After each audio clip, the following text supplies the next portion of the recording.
बिस्मिल्लाहिर्रहमानिर्रहीम।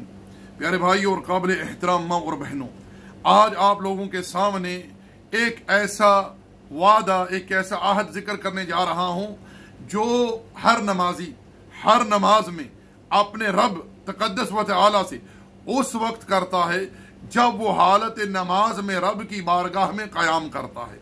नमाजी अपने रब को पुकारते हुए, खिताब करते हुए, मुबाशिरतन, बगैर किसी वसीले के रब को पुकार रहा होता है, कह रहा होता है इय्याका नअबुदु व इय्याका नस्तईन, अल्लाह मैं तेरी ही बंदगी करता हूँ और तुझ से ही मदद चाहता हूँ।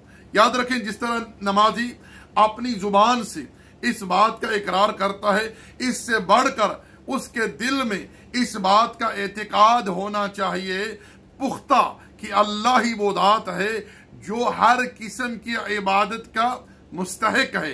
अल्लाह ही वो ज़ात है जो हर किस्म की इस्तिआनत, इस्तिआदा, इस्तिगासा जिससे किया जाए वही इस चीज का मुस्तहिक है, तकद्दस व तआला। एक मुसलमान का, एक मुवहिद का शेवा ये होना चाहिए कि वो मोहब्बत करे तो सबसे बढ़कर अल्लाह से, उम्मीद रखे तो अल्लाह से, उसके दिल में खौफ, खशियत, तकवा, इखलास किसके लिए हो? अल्लाह के लिए। तवक्कुल करे तो किस पर? अल्लाह पर। वो ज़िबह करे तो किसके लिए? अल्लाह के लिए। नजरो नियाज दे तो किसके लिए? फकत एक अल्लाह के लिए। वो तवाफ करे तो किसका और किसके लिए? अल्लाह के घर का और अल्लाह के लिए। वो कयाम करे, वो रुकू करे, किसके लिए? अल्लाह के लिए और अल्लाह के सामने। वो सजदा करे, हर किस्म का सजदा, ताबदी हो, तादीमी हो, किसके लिए? अल्लाह के लिए। मेरे भाइयों, मेरे दोस्तों, ये वो उमूर हैं जो बतौर इबादत के रब्बुल जलाल ने अपने बंदों को बतलाए हैं। इसलिए एक मुसलमान का शेवा ये होना चाहिए कि वो ये तमाम उमूर इबादत रब्बुल जलाल के लिए खास करे।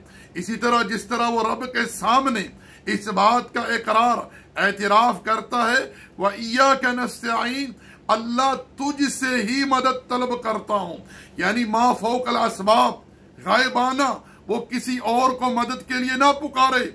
अगर उसने किसी और को मदद के लिए पुकारा रब्बुल जलाल को छोड़कर, तो समझ ले कि उसने उस बात के खिलाफ किया जिस बात का अहद, जिस बात का वादा उसने हालत नमाज में अपने रब से किया होता है।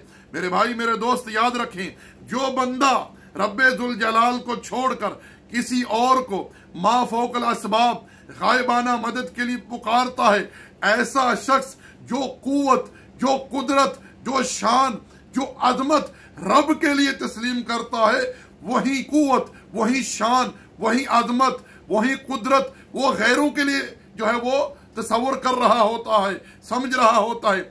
इसको कहते हैं शिर्क फिल सिफात, शिर्क फिल औसाफ।